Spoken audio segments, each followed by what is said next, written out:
हाल ही में एक video viral हुआ और उसके साथ ही भारत की सबसे प्रतिष्ठित परीक्षा यूपीएससी सवालों के घेरे में आ गई। दावा बहुत सीधा और संगीन है कि संघ लोक सेवा आयोग यानी यूपीएससी अपने इंटरव्यू में जानबूझकर भेदभाव करता है। अब सवाल ये है कि क्या ये सच हो सकता है? यूपीएससी के अधिकारी आज के द्रोणाचार्य हैं।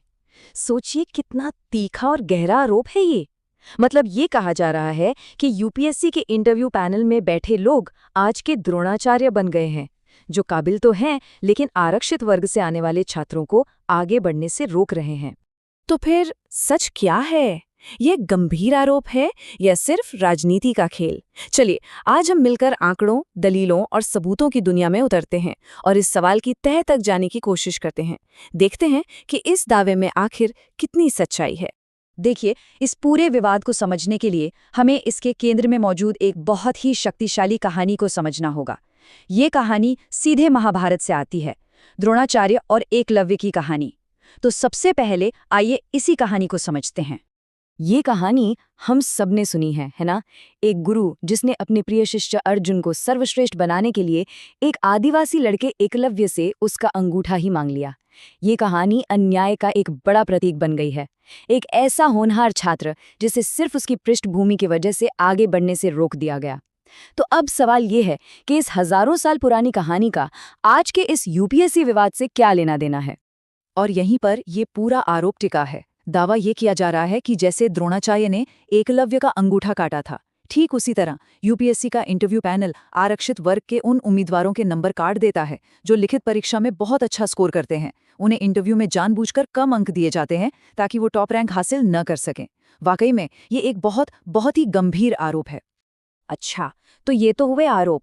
अब जरा आरोपों से हटकर तथ्यों पर आते हैं, क्योंकि जो लोग ये भेदभाव का दावा कर रहे हैं वो हवा में बातें नहीं कर रहे हैं, वो कुछ चौंकाने वाले आंकड़े सामने रखते हैं।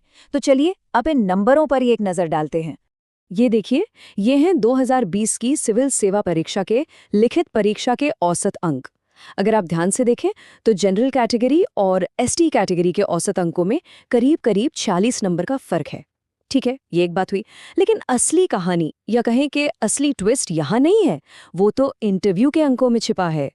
अब आता है वो पैटर्न जो सबसे ज्यादा चौंकाने वाला है। एक विश्लेषण में ये बात सामने आई है कि जनरल कैटेगरी के उम्मीदवारों के साथ क्या होता है, जिसके लिखित में ज्यादा नंबर उसके इंटरव्यू में भी ज्यादा नंबर। सिंपल। लेकिन एससी, एसटी और ईडब्ल्यूएस कैटेगरी के टॉपर्स के साथ इसका ठीक उल्टा हो रहा है। जी हाँ, उल्टा। मतलब उनके लिखित परीक्षा के नंबर जितने ज्यादा होते हैं, इंटरव्यू में उनके नंबर उतने ही कम हो जाते हैं। इसी को नेगेटिव कोरिलेशन या नकारात्मक संबंध कहते हैं और पूरा का पूरा विवाद इसी एक पॉइंट पर टिका हुआ है। तो सवाल उठता है कि इसका असल दुनिया में असर क्या होता है। चलिए ये नंबर देखते हैं। सरकार में सबसे ऊंचा पद कौन सा होता है? सेक्रेटरी का, यानी सचिव का। और उस लेवल पर एससी, एसटी और ओबीसी अधिकारियों का कुल प्रतिशत जानते हैं कितना है? सिर्फ 4.39%। ये आंकड़ा साफ साफ दिखाता है कि हमारे देश की टॉप ब्यूरोक्रेसी में डाइवर्सिटी यानी विविधता की कितनी भारी कमी है। जाहिर है, इतने गंभीर आरोपों पर यूपीएससी और सरकार चुप तो नहीं रहेंगे। उनका भी अपना एक मजबूत पक्ष है और उनका कहना ये है कि भाई हमारा सिस्टम ही ऐसा बना है कि उसमें भेदभाव की कोई गुंजाइश है ही नहीं। यूपीएससी का सबसे बड़ा तर्क है कि उनकी पूरी प्रक्रिया ब्लाइंड है। अब ब्लाइंड का क्या मतलब? इसका मतलब ये कि पहली बात, इंटरव्यू बोर्ड को उम्मीदवार की कैटेगरी यानी जाति नहीं बताई जाती। दूसरी बात, बोर्ड को ये भी नहीं पता होता कि उम्मीदवार के लिखित परीक्षा में कितने नंबर आए हैं। और सबसे बड़ी बात, कौन सा उम्मीदवार किस बोर्ड के पास इंटरव्यू देने जाएगा ये भी कोई इंसान तय नहीं करता, बल्कि एक कंप्यूटर इंटरव्यू से ठीक पहले रैंडम तरीके से तय करता है। यहाँ तक कि बोर्ड में कौन कौन बैठा है ये भी उम्मीदवारों को नहीं पता होता। तो उनका तर्क बहुत सीधा और सिंपल है। भाई जब इंटरव्यू लेने वाले को ये पता ही नहीं है कि सामने बैठा उम्मीदवार किस कैटेगरी का है, तो वो भेदभाव करेगा कैसे? सुनने में तो ये दलील काफी तार्किक लगती है ना? लेकिन कहानी यहीं खत्म नहीं होती। जो आलोचक हैं वो यूपीएससी के इस ब्लाइंड सिस्टम वाले दावे को सिरे से खारिज कर देते हैं।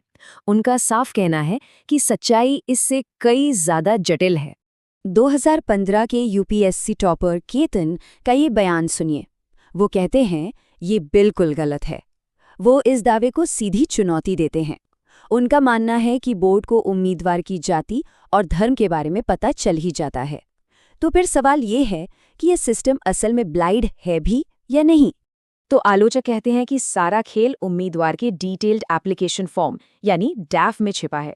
सोचिए, उस फॉर्म में क्या क्या होता है?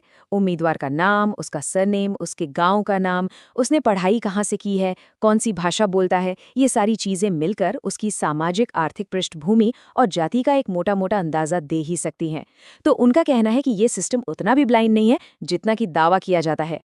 तो ठीक है, अब हमने दोनों पक्षों को सुन लिया। एक तरफ है आंकड़े जो एक अजीब से पैटर्न की तरफ इशारा कर रहे हैं, और दूसरी तरफ है यूपीएससी का तर्क कि उनके सिस्टम में भेदभाव हो ही नहीं सकता। अब किसी पर दोष मढ़ने की बजाय शायद हमें कुछ ज्यादा बुनियादी और जरूरी सवाल पूछने चाहिए।